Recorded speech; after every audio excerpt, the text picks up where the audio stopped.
Reels scroll करते करते अचानक आपके फोन का नेटवर्क गायब हो जाए। आपको तो ये नॉर्मल लगेगा, लेकिन रुकिए, ये हो सकता है सबसे बड़ा स्कैम। उत्तर प्रदेश के अयोध्या में गुजरात के एक कारोबारी के साथ ऐसा ही हुआ। वो अपने फोन की स्क्रीन बार बार देख रहे थे। कुछ मिनट पहले तक सब कुछ नॉर्मल था। कॉल आ रही थी, मैसेजेस आ रहे थे, इंटरनेट भी चल रहा था। लेकिन अचानक फोन के ऊपरी हिस्से में दिखने वाली नेटवर्क की लाइनें गायब हो गई। पहले उन्हें लगा कि शायद नेटवर्क की कोई सामान्य प्रॉब्लम होगी। उन्होंने फोन को एयरप्लेन मोड पर डाला, फिर हटाया, फोन रीस्टार्ट किया, सिम कार्ड निकालकर दोबारा लगाया, लेकिन कुछ नहीं हुआ। नेटवर्क वापस नहीं आया।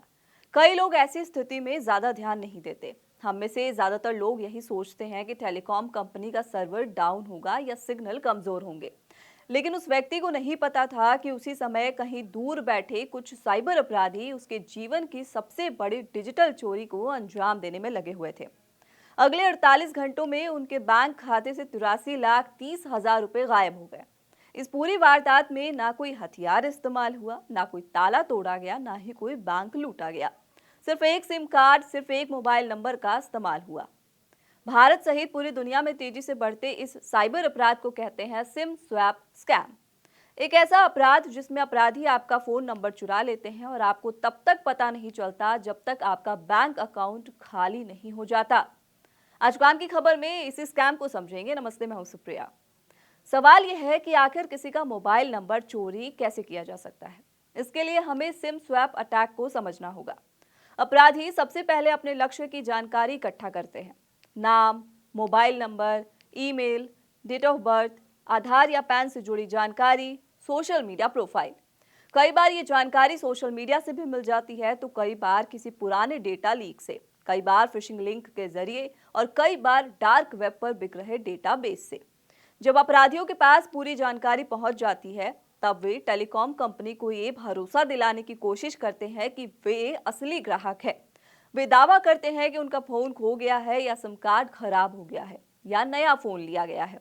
उसके बाद वे उसी मोबाइल नंबर के लिए एक नया सिम जारी कराने की कोशिश करते हैं। अगर ये प्रोसेस सफल हो जाए तो असली व्यक्ति का सिम अचानक बंद हो जाता है, उसके फोन से नेटवर्क गायब हो जाता है और उसी समय उसका मोबाइल नंबर अपराधियों के कब्जे में चला जाता है।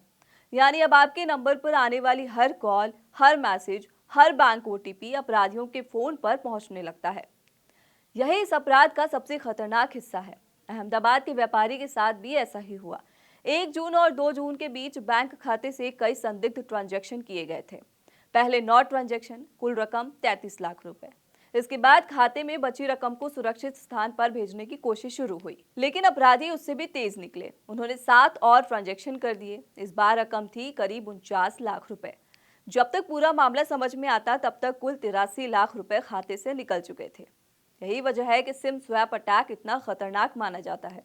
इसमें बैंक की सुरक्षा को सीधे नहीं तोड़ा जाता, बल्कि उस सुरक्षा की चाबी ही चुरा ली जाती है। भारत सरकार का इलेक्ट्रॉनिक्स और सूचना प्रौद्योगिकी मंत्रालय भी इस खतरे को लेकर लोगों को चेतावनी दे चुका है। मंत्रालय के अनुसार अगर आपके फोन में अचानक नेटवर्क गायब हो जाए, लंबे समय तक कॉल और मैसेज आना बंद हो जाए और कोई स्पष्ट तकनीकी कारण दिखाई ना दे, तो इसे सामान्य समस्या मानकर नजरअंदाज नहीं करना चाहिए, क्योंकि कई मामलों में यही साइबर हमले का पहला संकेत होता है। अगर आपका सिम अचानक बंद हो जाए तो तुरंत कार्रवाई करें। किसी दूसरे फोन से टेलीकॉम कंपनी से संपर्क करें। अपने बैंक खातों को अस्थायी रूप से ब्लॉक कराएं। नेट बैंकिंग पासवर्ड बदल दें। ईमेल अकाउंट सुरक्षित करें और तुरंत राष्ट्रीय साइबर क्राइम हेल्पलाइन नंबर 1930 पर शिकायत दर्ज कराएं। अहमदाबाद के इस ज्वेलर का मामला सिर्फ 83 लाख रुपए की ठगी की कहानी नहीं है। ये एक चेतावनी है, एक ऐसा अलार्म है जो हर स्मार्टफोन यूजर को सुनना चाहिए, क्योंकि अगली बार जब आपके फोन में अचानक नेटवर्क गायब हो, तो हो सकता है कि समस्या टावर में नहीं बल्कि किसी साइबर अपराधी की योजना में हो। इस खबर का मकसद आपको डराना नहीं बल्कि अलर्ट करना है।